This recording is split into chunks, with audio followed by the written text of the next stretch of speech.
బుచ్చిరెడ్డిపాలెం పట్టణంలోని విజీ ఫంక్షన్ హాల్లో ఏర్పాటు చేసిన వైఎస్సార్ సిపి పార్టీ నాయకులు మరియు కార్యకర్తల ఆత్మీయ సమావేశానికి కోవూరు శాసనసభ్యులు నల్లపురెడ్డి ప్రసన్నకుమార్ రెడ్డి గారు అధ్యక్షత వహించారు. ఈ కార్యక్రమంలో డిసిఎంఎస్ చైర్మన్ వీరి చలపతిరావు మాట్లాడుతూ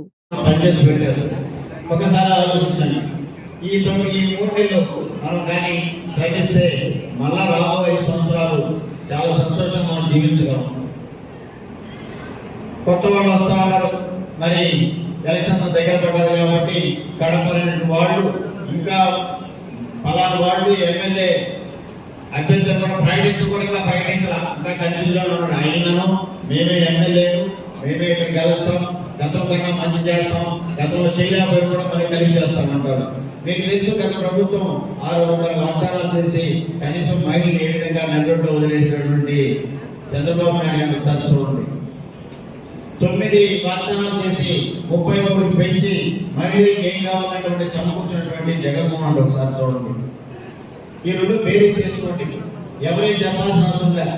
మొన్నటి రోజు జగన్మోహన్ రెడ్డి గారు ఒక ముఖ్యమంత్రిగా రాష్ట్రంలో కాదు దేశంలో ఏ ముఖ్యమంత్రి చెప్పని విధంగా నా ప్రభుత్వం వైఎస్ఆర్ కాంగ్రెస్ పార్టీ ప్రభుత్వం నేనే ముఖ్యమంత్రి అయిన తర్వాత నా ద్వారా సంక్షేమ పథకాలు అన్ని ఉంటే మీ కుటుంబానికి అన్ని ఉంటే మీరు నాకు ఓటు వేయండి.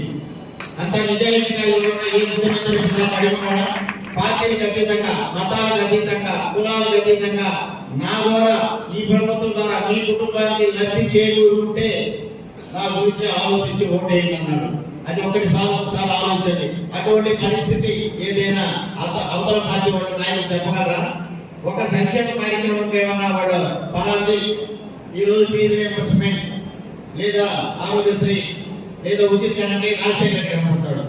అటువంటి పరిస్థితులు కాపాడేటువంటి గత ముఖ్యమంత్రులు ఏమైనా చేస్తున్నారో ఆలోచించండి. ఇప్పుడు మహిళలు చేసేయండి అనుకుంటాడు. ఒకసారి మనం ధైర్యం చేసుకోండి. ఊరిని ఏదో పిలుస్తున్నారు, మాట్లాడుతున్నారు కాదు, మీరు కూడా చైతన్యం రావాలి. మీ ద్వారా మీరు గెలిపించుకున్న ప్రభుత్వం జగన్మోహన్ రెడ్డి గారి ప్రభుత్వం మంచి మెజారిటీ చేకూర్చారు. మీరు ఇచ్చిన మెజారిటీ కూడా కలిపి చాలా సంతోషంగా ఈ రాష్ట్రాన్ని అభివృద్ధి చేశాడు. పేద పట్టు బలహీన వర్గాల వారికి ఎన్నో సంక్షేమ కార్యక్రమాలు అందించాడు. సార్ ఆలోచించారు. ఇంకోటి పోతే మనం ఇప్పుడే మన వెంకటేశ్వర గారు చెప్పారు, ఎలక్షన్ దగ్గరకు వస్తుంది కాబట్టి వదిలిపెట్ట మరి ఈ యొక్క మున్సిపాలిటీని అన్ని విధాల పార్కులతో మొదలుకొని సెంట్రల్ లైటింగ్ అయితే, సైడ్ లైట్స్ అయితేనే, రోడ్స్ అయితేనేమి, శాశ్వత మంచినీటి పథకాన్ని కూడా మీకు ఇక్కడ తీసుకొచ్చినటువంటి ఘనత గౌరవ శాసనసభ్యులు నల్లపురెడ్డి ప్రసన్నకుమార్ రెడ్డి గారు. మరి రాబోయే రోజుల్లో ప్రసన్నకుమార్ రెడ్డి గారికి మనందరం ఆశీర్వదించాలి, జీవించాలి. మరి మరి ఈ యొక్క రాష్ట్రంలోనే కాదు మరి దేశంలో మంచిగా తీసుకొచ్చుకున్నటువంటి యువ ముఖ్యమంత్రి వైఎస్ జగన్మోహన్ రెడ్డి గారు కూడా మనం అందరం జీవించి ఆశీర్వదించి మంచి యువ ముఖ్యమంత్రి మనకు మరొకసారి రావాలి. తద్వారా బిడ్డల భవిష్యత్తు, మహిళల భవిష్యత్తు, వృద్ధుల భవిష్యత్తు, ప్రతి ఒక్క భవిష్యత్తు ఈ యొక్క రాష్ట్రంలో మారాలనుకుంటే అక్కడ ముఖ్యమంత్రిగా జగన్మోహన్ రెడ్డి ఉండాలి, ఇక్కడ శాసనసభ్యులుగా నల్లపురెడ్డి ప్రసన్నకుమార్ రెడ్డి ఉండాలని మనం చేసుకుంటూ ప్రతి ఒక్క కార్యకర్త, నాయకులు, స్థానిక సంస్థలు, ప్రజాపక్షులు ఆ పని ఈ పని అనుకోకుండా ఈ 2 నెలలు కష్టించి పనిచేస్తే మనకు మంచి ఫలితాలు వస్తాయి. రాష్ట్రంలో కూడా మళ్ళా మంచి సువర్ణ పరిపాలన పరిస్థితులు కాబట్టి అక్కడ ముఖ్యమంత్రి గారు జగన్మోహన్ రెడ్డి గారిని ఇక్కడ మన శాసనసభ్యులు గారు ఇంకా ప్రాధాన్యత ఇచ్చి రాబో రోజుల్లో మనకు మంత్రి వచ్చే అవకాశం ఉంది. కాబట్టి ఈ నియోజకవర్గాన్ని ఇంకా ఎంత అభివృద్ధి చేసినటువంటి మనకు విసులుబాటు ఉంటుంది. కాబట్టి దయచేసి ప్రతి ఒక్కరు అదిలా ఏదో అనుకుని భావించకుండా ప్రతి ఒక్కరికి కనీసం కొన్ని గంటలైనా పనిచేస్తే పోయినసారి కన్నా మనకు ఎక్కువ మెజారిటీ వచ్చే పరిస్థితి ఉంటుంది. ఎందుకంటే ఈసారి చాలా కష్టాల్లో ఉన్నాయి.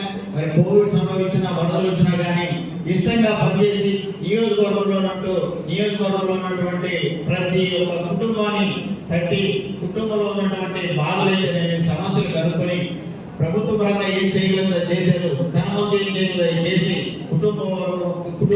ఆయన కుటుంబంలో కూడా ఈ యొక్క నియోజకవర్గం అభివృద్ధి చెందాలి.